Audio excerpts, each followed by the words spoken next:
Welcome everyone to episode 4 of the Brewhouse podcast between two brothers where we talk about gaming, entertainment, tech, all kinds of things. Today we're going to be talking about the big news in gaming this week, or kind of I guess over the pretty much this month. This year started off with a bang. That's going to be the Bungie Activision split. So as you know, Bungie and Activision worked together to make the Destiny franchise, but they are no longer together. So I'm one of your hosts. My name is Brewski. And my co-host is my brother, JT. JT, how you doing? What's going on? So we usually start these podcasts off with, we talk about what we kind of review what we did last episode, and then we talk about what we've been playing just the past week since the last episode. So to recap, what last episode was our top 5 games of 2018. Yep. Okay. And we're both in agreement that God of War is the best game that came out last year. Yeah, we both had God of War, and then our top 3 they were kind of mixed, but it was a combination of Spider-Man, Red Dead, and God of War. We both had God of War as our first. Jonathan had Spider-Man as 2 and Red Dead as 3. I had Spider-Man as 3, Red Dead as 2. It's pretty much in accordance with that. And what we've been playing, I've still just been playing Destiny off and on. And I've also been rewatching Game of Thrones, just catching up for the new season. What season are you on? I started off really strong. I watched 2 seasons in 3 nights or something. And then I was like, all right, I need to slow it down. And so I've been watching an episode, and then I follow this guy on YouTube. It's Bridge 4. I don't know if you know him. I think I've heard of him, yeah. And he goes heavily in depth on the books and dude, theories Ringer podcast. I'm telling you. So I'm gonna start taking it slower. I think I just started season 4, so I still have time to I can slow it down a little bit. Yeah, I've just been playing. I haven't really been playing a lot. Me either, honestly. I've been playing a bunch of these cheap platinum games. I mean, I want to say since our last recorded episode, I've gotten 1, 2, 3, 4, 5 more platinums. Yeah, you were playing some kind of not side scroller, but side. I forget what it was. Called. Devious Dungeon. It looked like Rogue Legacy, but it was really easy. You just beat the game and you'll get the platinum. Now it took 6 hours. It was a fun little button smash hack and slash, but I mean, with those recent ones, it put me up right at 62 platinums. Jeez. So, yeah. And I think I have 2 platinums, if that. Yeah. But so today, you guys have probably all heard the big news. This year started off with a bang already.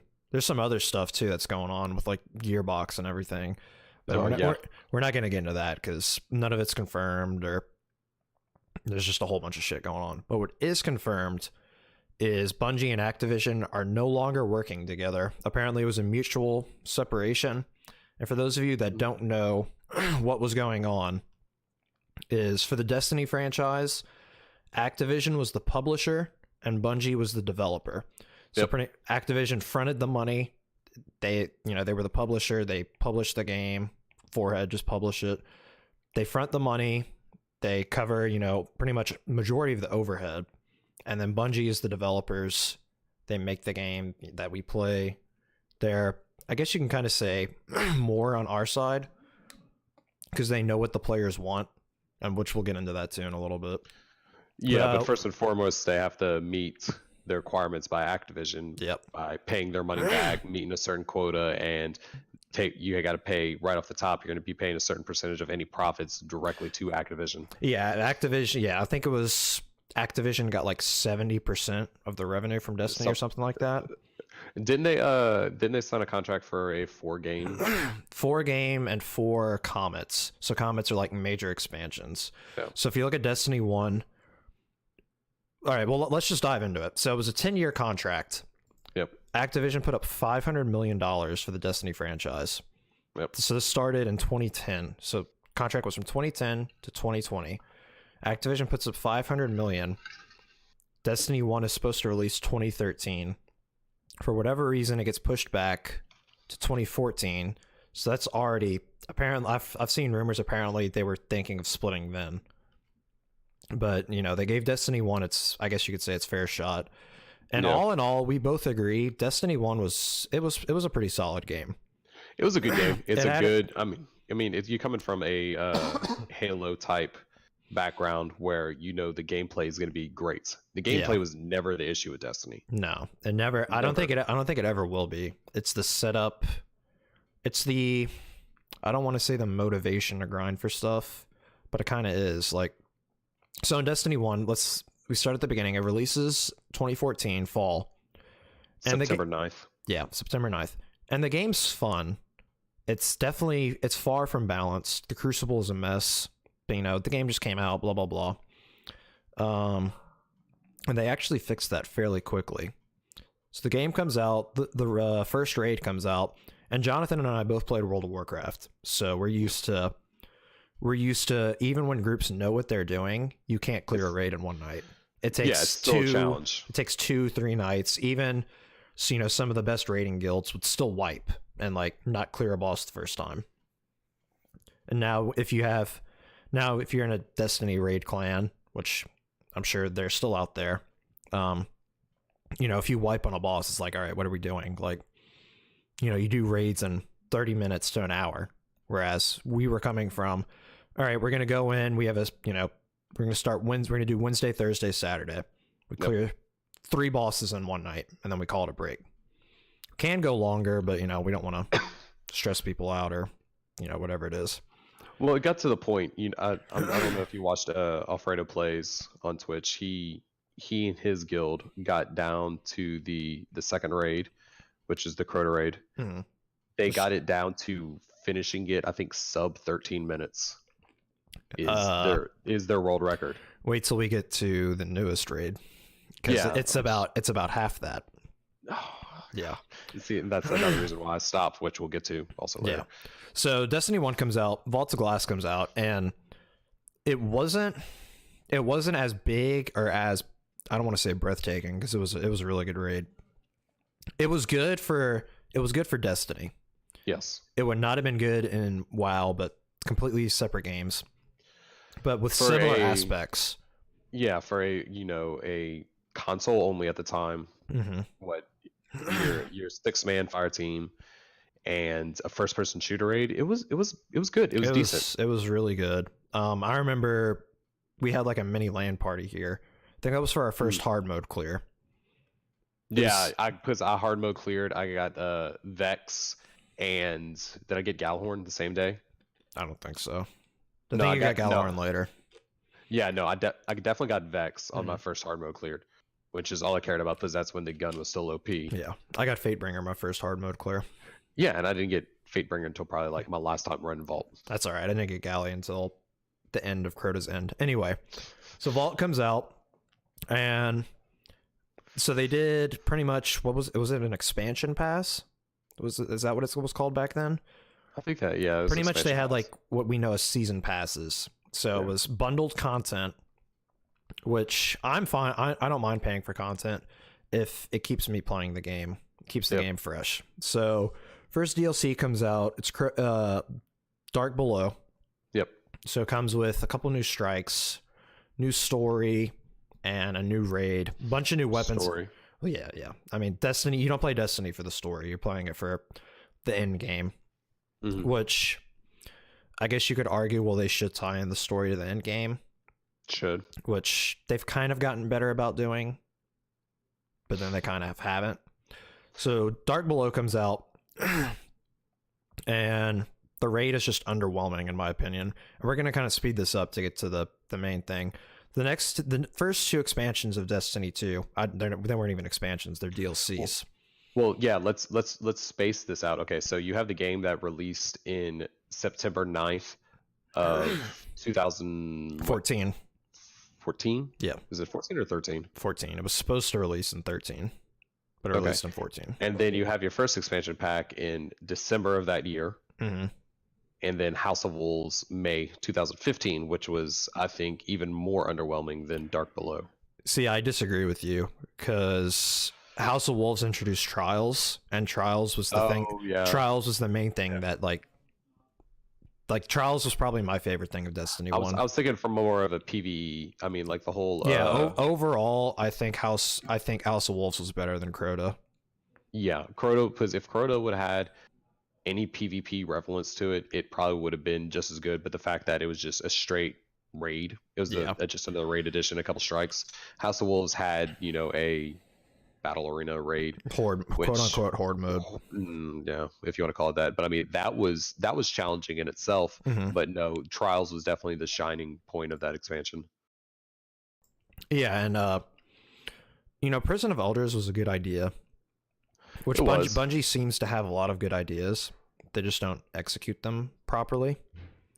But which could be due to the fact it's rushed. They don't have enough time. They have to meet deadlines. Yeah, and they're limited on stuff that they want to do, but then they're rushed on things they might necessarily not want to do, which they won't have that problem anymore come the end of this year. But so we get to the fall of 2015. Yeah, September 2015. So this is a year after release. Yeah, so this is the first expansion, because this is my pet peeve. Dark Below and House of Wolves were not expansions; they were DLC. An expansion is a significant increase to the size of the game, like Taken King was. If you ask Bungie, they have 4 expansion packs throughout the Destiny 1 life cycle, but no, it's Dark Below is DLC, House of Wolves is DLC, because you're looking at both those DLCs being what, like $20 a piece? Yeah. Or you could pay $30 for both of them. 30 in both of them, and Taken King was what, $40? Taken King was $40, but it was well worth the $40. Oh, yeah. I think that was a great raid. Yeah, I mean, the raid was good. PvP was very good. Overall, the game was just in a really good spot. I mean, the day the raid came out, Destiny was like, I think, second on Twitch to League of Legends. This was before Fortnite was even a thing. It was second to League of Legends. It might have even been first at one point. I think it probably was. I know Goth had like 80,000 viewers at one point. His entire raid team they each had like a couple thousand, and then all the other teams, there was, I want to say probably the top 20 people had thousands of viewers each. Yeah. So you're probably looking at easily 150,000 people watching it on day release. And it was great. And I mean, that raid, it lasted a while, but then this is kind of getting to the content droughts and how long it takes for them to update stuff, which I think partially has to do with Activision. To me, there's no way it doesn't have something to do with it. So by content drought, you mean that Rise of Iron, the final expansion to Destiny, came out a completely year later in September 2016. And I don't know if you heard all the drama, but they pretty much had to scrap Destiny 2. Like right when Taken King came out, they started over. They had to start over because Destiny 2 was supposed to come out in 2016, a year after Taken King. Yep. So we had Rise of Iron. Rise of Iron was, I don't think it was as good as Taken King. No. It was still very good though. I mean, the raid was good. PvP was really good. Yeah, the raid was good. We had the whole Outbreak Prime quest, which was insane. So it was still really good. Just people were expecting, Destiny 2, like, building up hype. You always want to take steps forward in game development. Right. And it didn't necessarily feel like Rise of Iron was a step forward. It certainly didn't feel like a step back. But it didn't feel like they were building off what they did in Taken King. Which, again, we don't know all the details of the relationship between Activision and Bungie.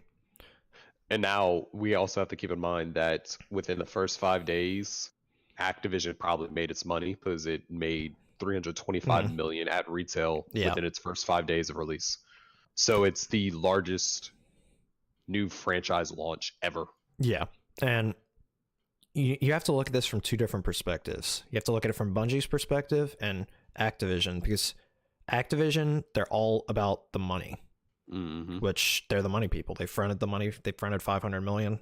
I mean, I don't necessarily blame them, but they're going for, give me the money now. We don't care how long the game lasts, because there's going to be either a new game or a new expansion in a year. Look at the Call of Duty method. They don't care if people keep playing their game as long as they buy it when it comes out. Yeah. Bungie, on the other hand, wants the game to sell well and then play well and last a long time. Because, like I said, they're kind of more on our side, and neither one of us will say everything wrong with Destiny is because of Activision. Bungie has faulted plenty of times. Well, you say they're on our side, but we make simple comments and they choose not to fix simple issues, or they just block people on Twitter, or that. Yeah, I mean, the thing is, I know plenty of streamers that have been blocked simply because they had a problem with something in the game and the developers didn't like what they were saying. Yeah, they just don't want it. They want people to defend them, and they think they know it's best. But it's like, obviously they do listen to some points, but then they make all these huge announcements, and you're like, okay, but what about X, Y, and Z? Those should be like, I mean, have they made any sandbox fixes in Destiny 2? They've made 3. One was today, and it was. I haven't really played in the Crucible today. It seems good for the most part. But to me, it's just like, okay, there was a bug. Let's get into Destiny 2 launch, and then we'll start doing that. So Destiny 2 launch was absolutely awful.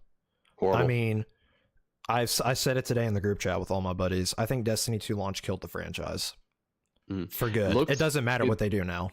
In my opinion, good. It shot good. The story was a little bit better, but I mean the game still played well. Like the gunplay was good. But the whole double primary catering to casuals system, nope. Games will never survive if they cater to casuals, ever. Fortnite's different because it's free. Yeah. No. If you cater to the hardcore players, the casuals will always have something to do, so they'll keep playing.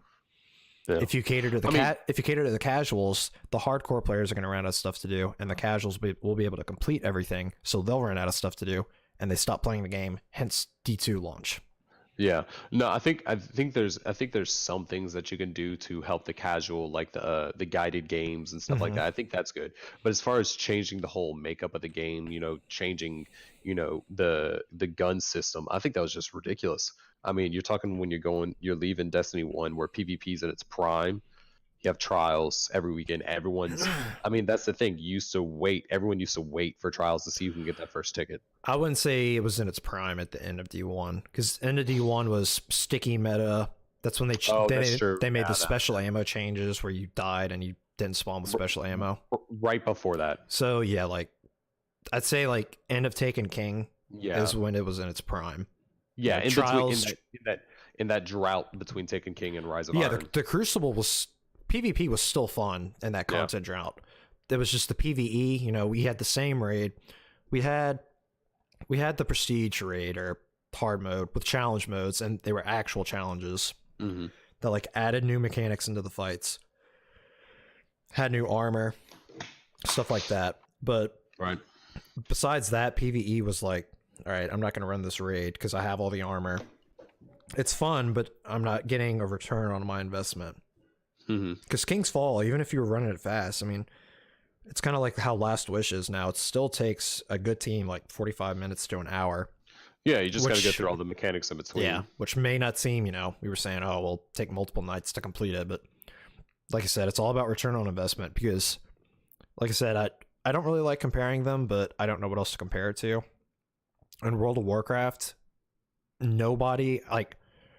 I don't think anybody, back then it was gear score when we were playing. Now it's item level. I don't think anybody hit max gear score. No. No matter how much they played. I mean, you might have had like those big raiders that, that just got... If got super lucky or... Well, they got super lucky and they got dibs on the gear no matter what to get themselves out first. But I mean... But you can't do anymore because there's no master looter. Exactly, which is horrible. But you can compare these two games in some ways, but like you take them in terms of scale too. Yeah, if Destiny was a monthly pay game, I would not play it. I would not buy it at all. I would not recommend it because the thing Destiny has lacked, which I don't know if it's Bungie, I don't know if it's Activision, but their lack of response time to fix updates and make adjustments. They do it in maybe a 5-month period. But you also have to look at it as it kind of already is a subscription base. It's just in a different layout. Because if you want to keep playing the game, you have to pay for the content. So you take the Destiny base game, $60, and then you take the expansion pass or season pass, whatever, which is $30. It's $90 for a game. Yeah, but split up over I guess a year. Well, think about WoW expansions come out once every 2 years? More than that, once every 3 or 4 years. That's every 3 years. Those are $60 each time. So and then you pay $15 a month. $15 a month, and you get content in those games. Yeah, it may not be good content, but you get it. No, you get pandas and shit, but yeah. No, it's Kung Fu Panda up in there, dude. I don't know. I mean, when I quit Destiny, right after the base game was done, I was like, nope. I like how it shoots. I like how it plays. I got it on PC, which was the worst $60 and 4 hours of my life that I played. Yep. And I was just done. And I realized, no, it's not. I don't feel it. It's just not there. Yeah, it's just I always say this. It doesn't have the same draw that D1 had. No, I don't know what it is. I think it's the armor and the weapons. The weapon system, the grind for loot at the end. Well, it's a different weapon system now. But yeah, well, that's what I'm saying. Like the change in weapon system, I think it's horrible. I like the original weapon system: primary, special, heavy. I mean, it's just why change that? Why do you need to have an energy weapon? But so Forsaken comes out a year after D2 release, and they pretty much overhaul the game. Yes, they completely change. It's definitely more catered to hardcore players. You have the Dreaming. That was after Curse of Osiris and Warmind. Okay, yeah, Curse of Osiris was absolutely terrible. It's the worst thing Bungie / High Noon, the people that developed it, have ever done. Speaking of which, High Noon and Vicarious Visions are subsidiaries of Activision. They made High Noon made Curse of Osiris, Vicarious Visions made Warmind. Warmind was somewhat decent. Yeah, they're both subsidiaries of Activision, so they're not going to be working on the game anymore. No, which we'll get into the goods and the bads of the split here probably pretty soon. But I've said this multiple times. Forsaken is what Destiny 2 should have been at launch. Yep, I agree. And it was too late. One of your hosts, it was too late for him to come back to the game. No, yeah, I mean, I got did I get Curse of Osiris? I don't think so. I don't know. No, I got Curse of Osiris. You got it on console. You got it on console. You didn't get it on PC. Yeah, that's right. Because when did PC release? PC released a month October and a half. 24th. Yeah, a month later. So at that point, I had the console. I had the characters maxed out and everything like that. I was starting to do the first raid, and it was all right. Mm-hmm. Not like what it was in Destiny 1. But then Curse of Osiris came out, and I was just like, nah. And then Warlock came out, and I was like, ugh. But Forsaken, it was one of those things where I was like, okay, I watched you play it for a good while, and it didn't do it. Like I could just see like the like bland look on your face, like it's better than what it was. Well, yeah, it was more Destiny 1-esque, which again, Destiny 1 wasn't a perfect game, but it was, in my opinion, as a whole, still better than D2. But it still catered more to hardcore players. But it was still just missing that, and I think this has to do a lot with PvP, because overall the PvP in D1 was, I loved it. I was a top 100 player in Trials. I played the shit out of the Crucible, and D2 Crucible is fun. I think just because it's on mouse and keyboard now, because I play on PC. But I don't know. It's just it doesn't pull me in. And I think it's lack of variety. So you're looking at Metacritic for Destiny. Metacritic gave it a score of 76. User review of 6.1. Yeah, things were wrong. It was a good game. 76 is not bad. Destiny 2 came out. Surprisingly, got a meta score, which is by the critics, of 83. User score of 3.5. Yeah. Now I'm going to look at Forsaken, and then that's when it gets really, really different. Hold up, but it's just they tried to make it's the Metacritic score of 84, so about the same, but the user score jumped back up to 5.5, so almost still less than what Destiny 1 was, but still better than the player base loved Forsaken, Yeah. but What was left of it? what was left of the player base. It still wasn't enough because, I mean, when Destiny 2 came out, it was all the big streamers were excited. Like Lyric, Summit, all these guys. I mean, freaking Nick Merckx was playing Destiny. Nate Shot, the president or the CEO owner of 100 Thieves, was excited for Destiny 2. Well, yeah, because it was coming to PC. Yeah. And they botched it. They botched it, and it's going to haunt them. I'm telling you, Destiny is ruined because of the launch of Destiny 2. It's not ruined for me, it's ruined for everyone. All right, so let's get into the meat, the split, the good and the bad. Now, like I said, nobody knows the exact details of who was responsible for what. We know. I think it was Activision. I do too, but let me play devil's advocate here. All right. So we're all under the assumption that Bungie had their hands tied for the most part, and they were told when to release content and how to release it. Well, yeah, they had certain dates that they need to hit. Yeah. I mean, you can tell. I mean, game released September, that expansion, a small expansion in December, another one in March or so, and then they had a bigger expansion in a year from then. Yeah. So, like I said, let me play devil's advocate here. And we both agree, not everything that was wrong with Destiny was on Activision. No. But now that Activision, well, I mean, they still are up until September, whenever, at the earliest. Right. Now that Activision is out of the picture, we have nobody to blame for if Destiny is good or bad, but Bungie. It's all on buys them. them out. I don't know if anybody will buy them out. We'll get to that. Keep going. I mean, they have, what is it, like $100 million investment from a Chinese company that does mobile stuff, but that's for a completely different game. That won't have any effect on Destiny.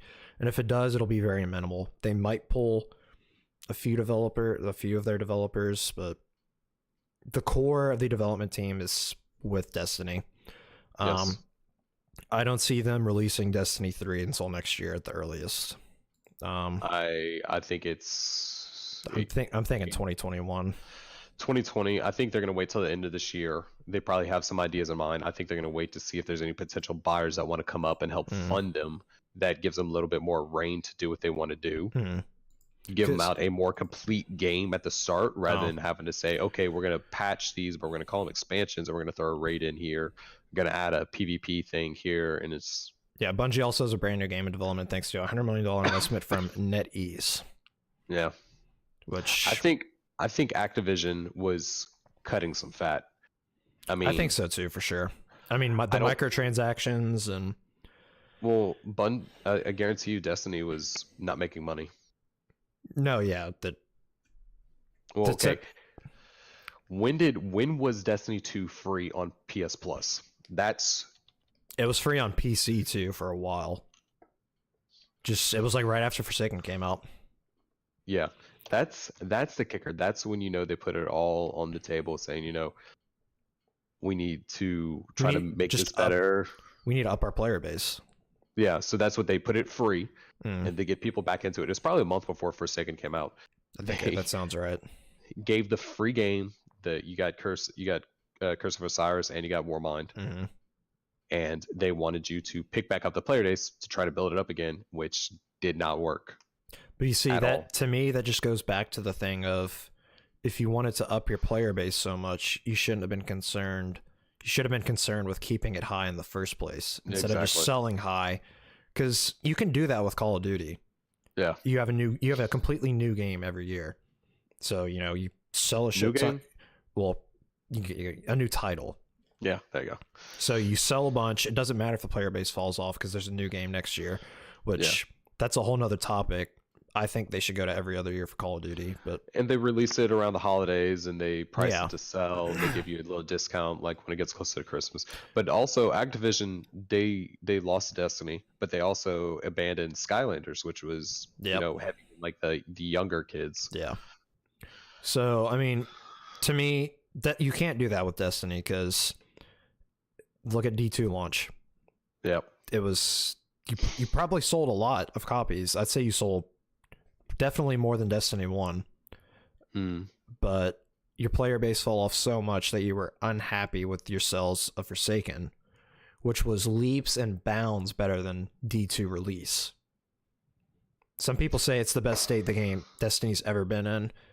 I see where they're coming from with that. I don't agree. I think Taken King is still the best Destiny's ever been. I think it's the best Destiny ever will be, if we're being honest. That year of Taken King, besides, the whole content drought, was probably the best. Besides, I'd say from like May or June to whenever Rise of Iron came out, which I was still playing the game. Like, I'm not gonna bullshit. Until hard mode got easy to beat. Yeah.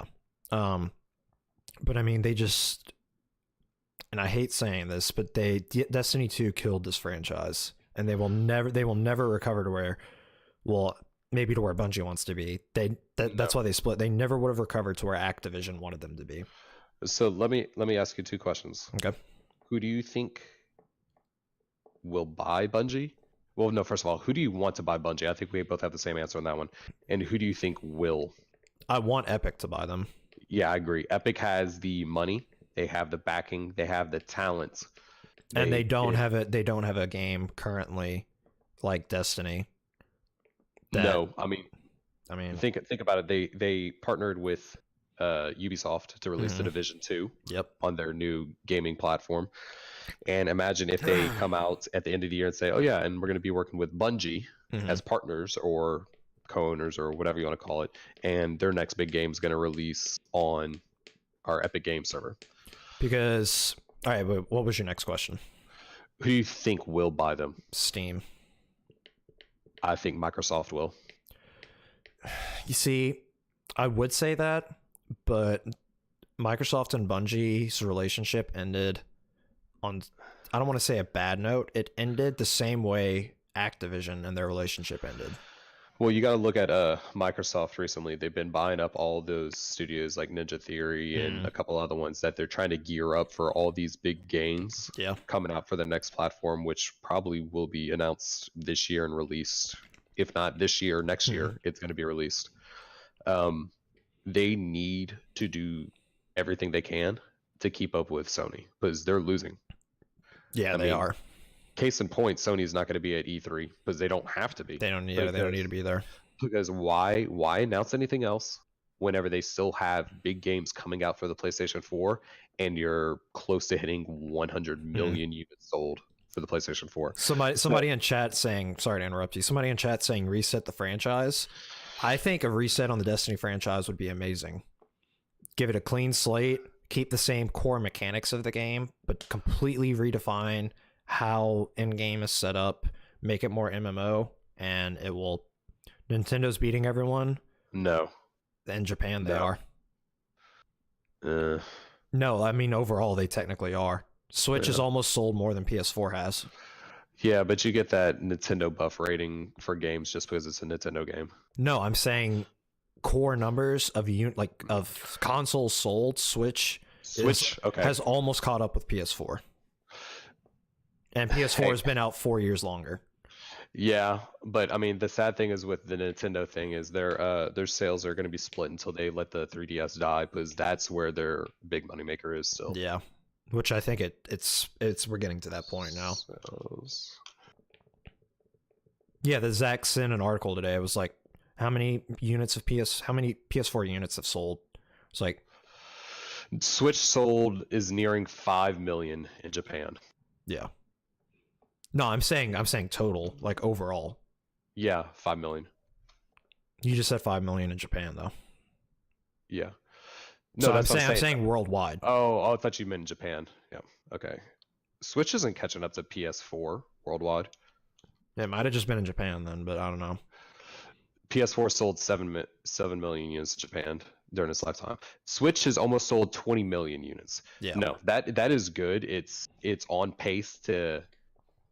It's on pace, but I don't think the pace is going to hold. Because what big titles, and we're getting off topic here, what big titles are going to draw people that do not have a Switch to go out and buy one? Pokemon? And a brand new Pokemon game, yeah. But what else? It already came out, Breath of the Wild. Yeah. A new Zelda game drew them, and the Switch sold a stupid amount of units when it first came out. But that's what I'm saying. Like 20 million units. You're not going to release a Zelda. You're not going to release a Mario. Luigi's Mansion isn't going to bring units. Metroid definitely will not bring units. Those never sold well. Yeah, because all the people that'll play those games already have it. All right. Yeah, like all those. Yeah, we're getting way off topic, but they released a Mario game already. They're not going to release another one for a while, or another Zelda game. So getting back, I think it's the consensus of pretty much the entire community that it didn't seem like Bungie and Activision were in a partnership. It seemed like Activision was the boss and was telling Bungie what they could do, when they could do it. And I don't know, just it's, to me, I can definitely see why people would think this is bad. They'll have less funding, so what if they add in more microtransactions? What if they go to sub-based? Which I don't think they will. No, that'd be stupid. So on and so forth. The general consensus from what I've seen is this is a good thing. Bungie will have more freedom, but it also comes with more responsibility, that if they mess up, we know that all these years it was not Activision, and that maybe the people that we didn't like so much were actually right. I think Microsoft's going to buy them because they have the connectivity between the PC and Xbox, so you will have crossplay there. But then Microsoft's also going to be like, screw it, we want the money. I'm going to release it on PlayStation and Switch. Yeah. Just think about Minecraft. Think about it. Minecraft is still everywhere, and that's owned by Microsoft. Yeah. I don't know. I could definitely see, this might be a stretch, I could see Destiny becoming the game that makes crossplay a thing. No, I don't think so. Like, I mean, no, Fortnite already did it, but I'm saying like true crossplay. If Destiny would have did it, it would have already done it. I don't think the whole thing is Sony is so stuck up and cut up. Well, I mean, they have the right to be. Well, yeah, but they have the right to be. I think they will do good no matter what. It's just going to be if they can have the necessary time to work on it. So I guess it's going to be good that you're going to get breathing room. You're going to get Bungie's new game, and then we're going to have some time to breathe and maybe forget about it for a little while, and then see if they go back to Destiny after this year. Yeah. It's nobody knows what the future is. I mean, is Activision still on for all of Destiny 2? Until its life cycle, and if they are, how long is that going to be?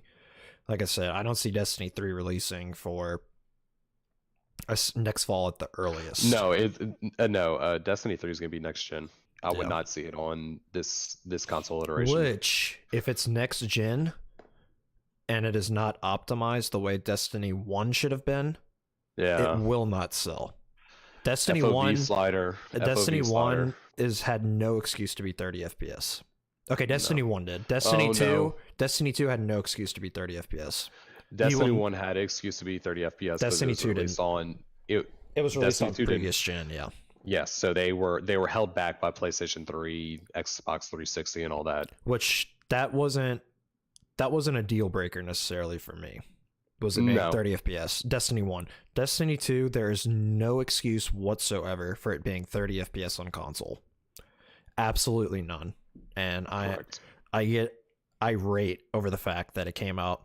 I mean, Destiny 2 on console looks worse than Destiny 1 did. I don't know if you've noticed, or if you've seen, it looks worse than D1 did. I went back and played D1 a couple months ago with the guys just to get on, just to play. This was before Forsaken came out. This is how desperate we were. I mean, we made a goddamn anime intro the night before Forsaken came out in the game. Should submit that for movie of the week. But we went back and played D1. I was like, why does this look better than Destiny 2 does? And then you go to PC and the game looks phenomenal. I mean, the gunplay, the graphics, the FOV slider, all the accessibility you have on PC, there's no excuse for it being 30 FPS on console. And Not at all. And if it is not 60 FPS, to me, there is zero chance it will be 30 FPS if it comes out on next gen. Because these consoles are getting so, I mean, we're both kind of PC, or I'm at least PC, master race or whatever. Not that bad. I like playing games no matter what it's on. But like the Xbox One X is like it's a beast for a console. I mean, we're getting to the point where consoles are modular. Like, hopefully, yeah. I mean, I don't know, man. It's almost to that point. Just within this console generation, you got to think about it. You got the PS4, you got the PS4 Pro, you got the Xbox One S. We got the Xbox One, you got the Xbox One S, and you got the Xbox One X.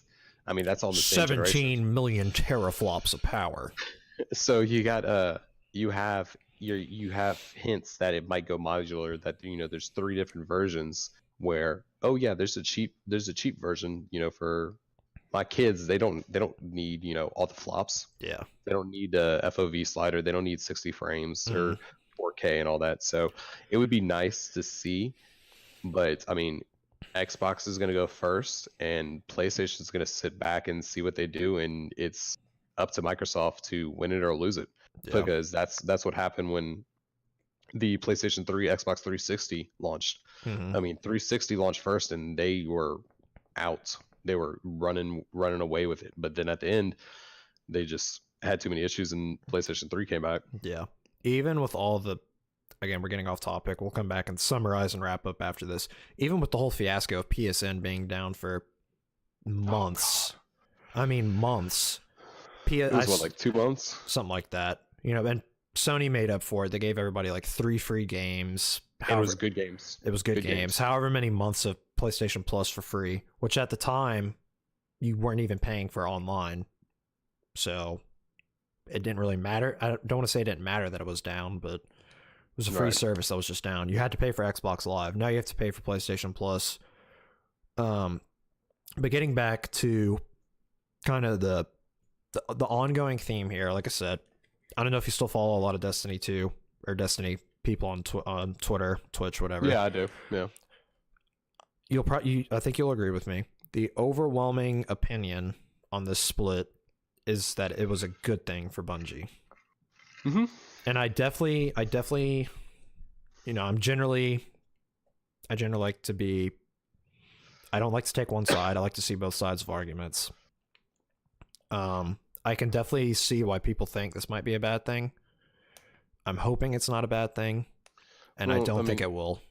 It's a bad thing that you're not going to have the funding. You never, yeah. I mean, God forbid, EA goes and buys them out. That's the only other people that have the money to throw around, because EA, you're gonna make your money from your FIFAs, your Maddens. Like FIFA still sells so well. That's ridiculous. That's how they fund their other games. Yeah. Now, do the other games do well? No, their other games get canceled, like the Star Wars game. Yeah, pissing me off. Anyway, that'll probably be our topic next time, if we're being honest. That'll be a topic here soon. Yeah. We can do a rough overcast of everything that's happened so far this year. Just like get on good things. Yeah, it's been a wild half of a month. Yeah, it's only January 15th, folks. I mean, so we've had Bungie and Activision split. We've had EA flop on a Star Wars game that people want so badly. Okay, I don't understand. We'll get into that later. What, Gearbox? No, well, yeah, that too. I'm saying I don't understand how Disney doesn't see the potential that a Star Wars game could have, and go out and hire a developer to go and make it. Okay. Hire the best developer. As you said, devil's advocate. Disney is such a perfectionist. Maybe they canceled it because they just didn't like it. They saw it. They maybe they probably saw it and was like, this is good. Because, I mean, the thing is, they've been partnered with EA for 3 years, and have they released one other game besides Battlefront? Go get fucking Bethesda to make it, dude. Go get, I don't know, Ubisoft. Imagine I'd rather Ubisoft. Imagine Star Wars with like a cleaner, finer Assassin's Creed combat style. Yeah, so imagine with Odyssey. RPG elements in it. Yeah, I mean, imagine Odyssey, but like a Star Wars Jedi game. Yeah, and it's an MMO. Or just remaster Knights of the Old Republic. Yeah, and give us what we all want. Yeah. So anyway, overarching theme. Activision was the mean, cruel boss that everybody likes to hate. We don't know if they actually were the bad guys or not. And no, we'll probably never know. I don't want to say bad guys. It's a business. You understand they want to make money. Read Jason Schreier's next book in 10 years, and he'll probably have the story on it. Yeah, Jason Schreier is a guy we follow. In my opinion, he's the best news person, journalist for the video game industry. He's not the best. He is the only true journalist, video game journalist, other than Colin Moriarty. Those two are the only ones. I mean, I don't know if you've ever read Colin's article that he did on IGN about Naughty Dog. No. And Colin just came out with a podcast today talking about this. I probably should have watched that so I could have yoinked some of that content. But... Oh yeah, no, he did like this whole interview with Naughty Dog. I want to say it's like 10 pages on IGN, something ridiculous. It's so good. But no, Jason Schreier is the only one that I really trust now. And so even what he's saying, somebody asked what's his thoughts on this. I think this will be good news for Destiny and those of us who love it, largely because Bungie will no longer be restricted to an annualized schedule. Maybe instead of Destiny 3, Bungie will now be able to transform the game into a single SKU. I'm not sure what that means. That's updated regularly. So he's going for the idea that Destiny 3 will never happen, and they're just gonna build and live off Destiny 2 forever. That's another side of it. We have to talk about that now. Yeah, he's thinking that it's going to be like a single entity. So like rather than like doing like Destiny 1, Destiny 2, he's going to take the approach that is going to turn into a World of Warcraft where there always just going to be constant expansions. I mean, think about when WoW first launched to the graphical advances they made since then. Yeah. It's a completely different game. Completely different. Yeah. So if they really feel like Destiny is the answer, they have to put all their money where their mouth is and put the dedication that Epic does into Fortnite, because that's what people expect. And then he Epic also kind of says killed it for people that they respond that quickly to fixes and feedback from the community and say, okay, you don't like this, we're going to vault that and we're going to change this. And okay, here's what I want to happen. I don't want that to happen because I think a new game needs to come out, and I think it needs to be on a new engine. Because that's why Epic buys them, and you can do it on the Unreal Engine. It should be Unreal Engine, because that's what almost everybody is using nowadays, and it's easy to fix. The engine that Destiny has is not easy to fix things on. Now, that's not to defend them taking forever to fix things, but it is not easy to fix some of the stuff in Destiny, because you have to get the approval of Sony and Microsoft to fix it on consoles. You have to be sure it doesn't break something else in the game. And there's only 400 people that work at Bungie. If something's wrong in Call of Duty, there's like 4,000 people that work for Activision. 400's a decent sized studio. Yeah. And then he also goes off this. It's kind of the devil's advocate, but Activision is an easy scapegoat. Most, if not all, of Destiny's mistakes came from Bungie, not the publisher. So he's talking about all the mishaps and like the bugs, and I don't want to necessarily say content droughts, because I personally think Activision decided when content was coming out. Yeah, they had a schedule that they said, okay, you have to meet these dates to release content. And self-publishing a game is really fucking hard. In addition to the risk... Yeah, I don't know. It's not gonna happen. In addition to the risk, Bungie now has to handle many of the business aspects of game development that Activision was handling before. So it's all your marketing, all that kind of stuff. Bungie has been through this before. When they split from Microsoft in 2007, things weren't so rosy years after that. So I'd say be cautiously optimistic. You quoting Jason Schreier? Let's see, that's all from that article I just linked in chat. Okay.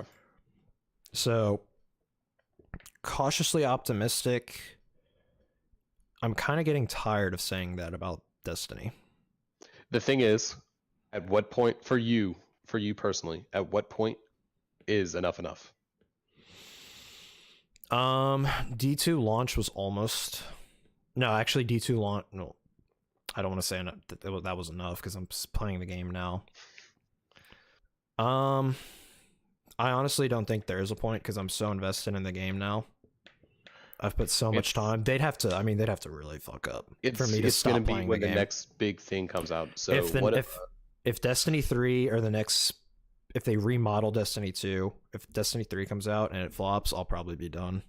No, I know it's WoW Classic is going to be the next thing that's in the radar. I don't know if you have any desire to play Anthem. Uh, I want Anthem. I'm pretty sure everybody wants Anthem to be good. I don't think it's gonna be good, but I'm gonna watch. If it's good, I'll get it. If not, I won't be surprised. I guess. I mean, that's kind of what we've gone to now. We're gonna let other people buy the games, and we're gonna watch. And if we like what we see, we'll buy it. It's kind of sad that's what games have come to now. But there's very few games that Jonathan and I will pre-order and know we're gonna buy and enjoy. Kingdom Hearts 3 is one of them. God of War was one of them. I didn't pre-order Red Dead, but I know I'm waiting for it to come out on PC. I know I'm gonna like that game. I think Death Stranding is probably gonna be another one, just because that game's so crazy. But no, you're looking for that game to go back to after you play a single player experience. You're looking for that grind loot, and honestly, I think the only other thing that's going to be able to fill it is Destiny 3 or WoW. Yeah. So the whole thing about, like I said, dude, fucking reset the franchise if you need to. I don't want to say completely get rid, like, still let people have their characters, keep the same setting, kind of, same general theme. Put it on a new engine. You're saying reset it, but then you're saying you want to keep your same characters.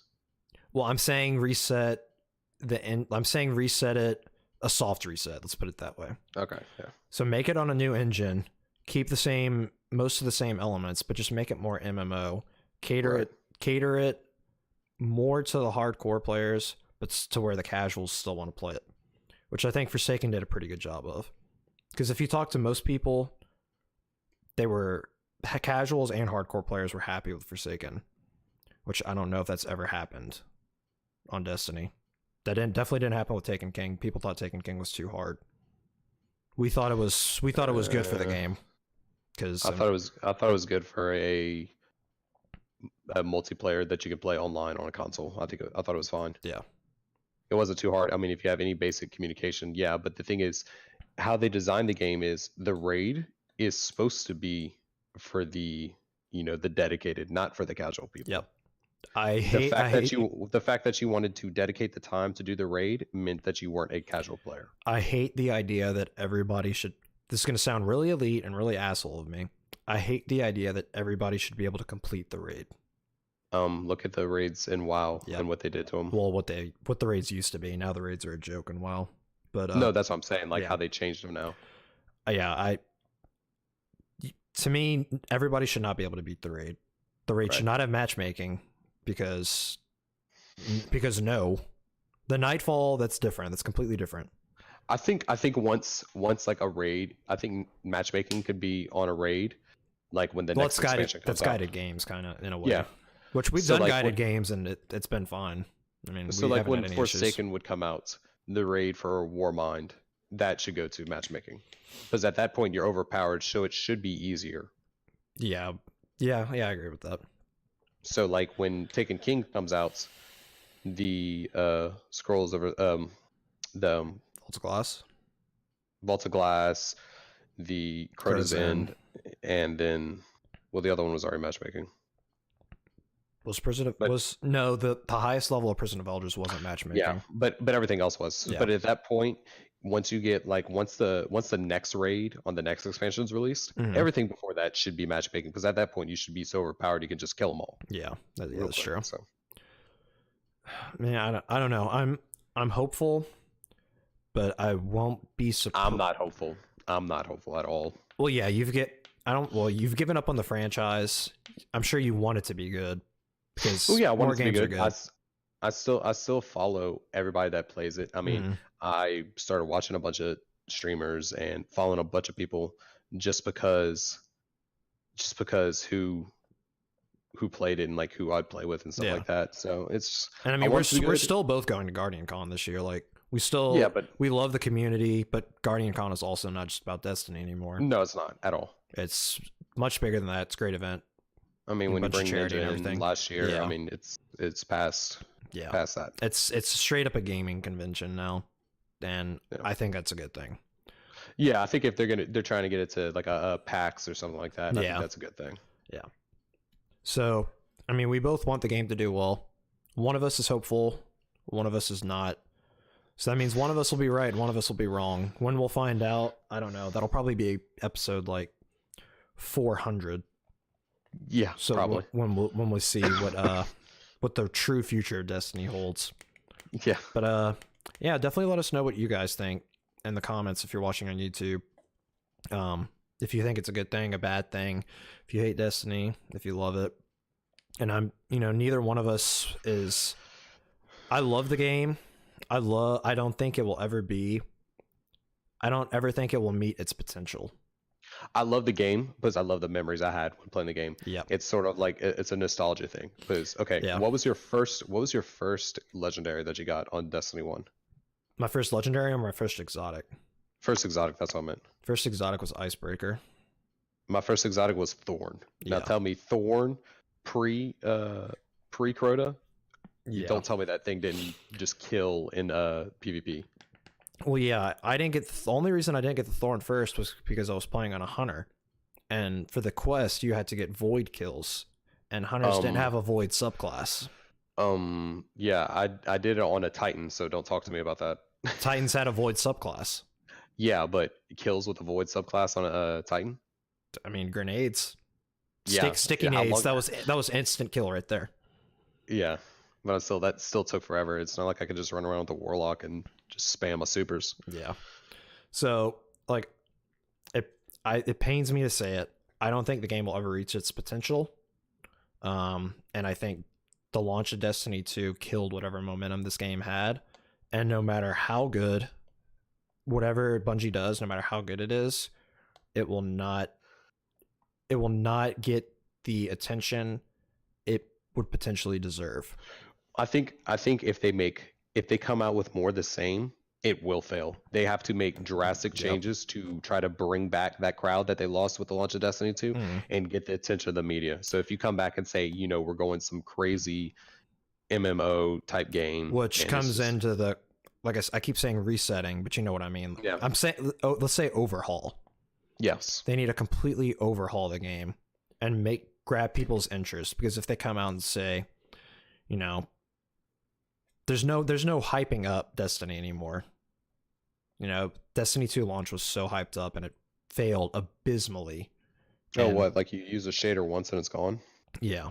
Like, I want to put something into perspective for y'all. Before Curse of Osiris came out, Destiny 2's player base was lower than Destiny 1's ever got. Yep. So this was 3 months after the game came out, 2 months after it came out on PC. It was lower than Destiny 1 had ever been. And it had an additional platform. So instead of 2 platforms, you had 3.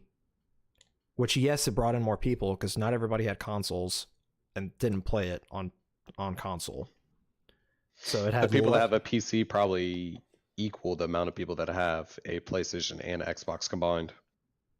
Yeah, but that's not reflected in the player base. No. PS4's player base is quadruple PC's player base, at least. Well, yeah, because you had the free game, they had the partnership, so they got the content early, and Sony really pushed to have division. For most players to lease is PS4, Xbox, PC. PC is by far the smallest player base. Yeah, because at that point, it came out a month later, but for some people, that's all it took is to see what it did in a month. But yeah. So anyway, guys, we'll have to wait and see. Yeah, this is a really long episode, almost an hour. Jesus Christ. We kind of got off topic here, but I don't want to say we know what we're talking about, but I've played the game. We've both played the game in beta. Jonathan played it all throughout D1.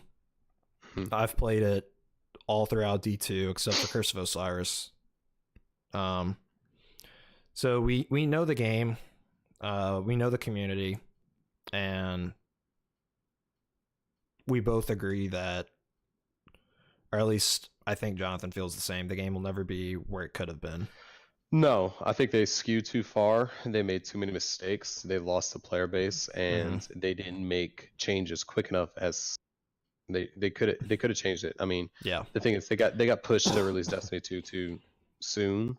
If they would have waited a little bit longer and would have released how it was in Forsaken at launch, we might be talking something different. Yeah, like if Forsaken was how D2 launched, I think would you still be playing it?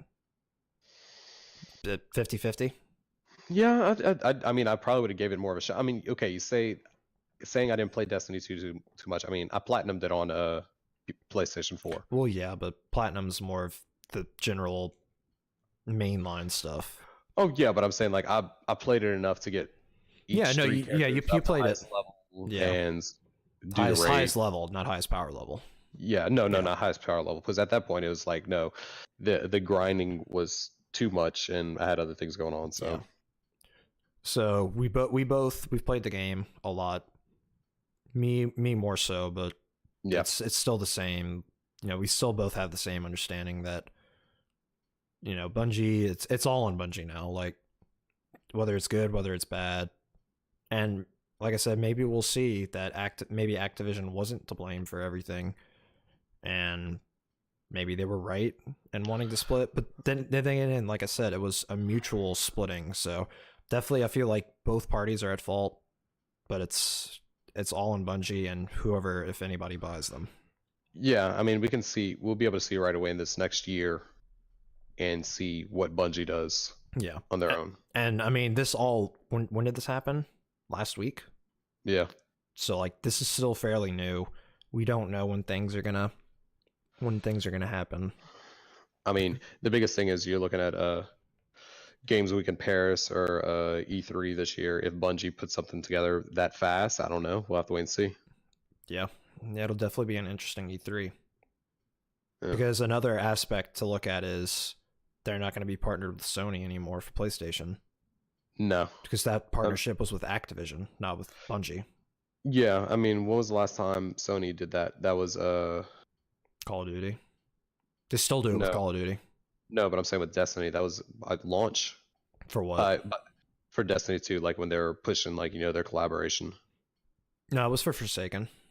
It was for Forsaken too? Okay, yeah, I wasn't sure. Forsaken has like a weapon, a strike, and something else. So they have, there's still PlayStation only content.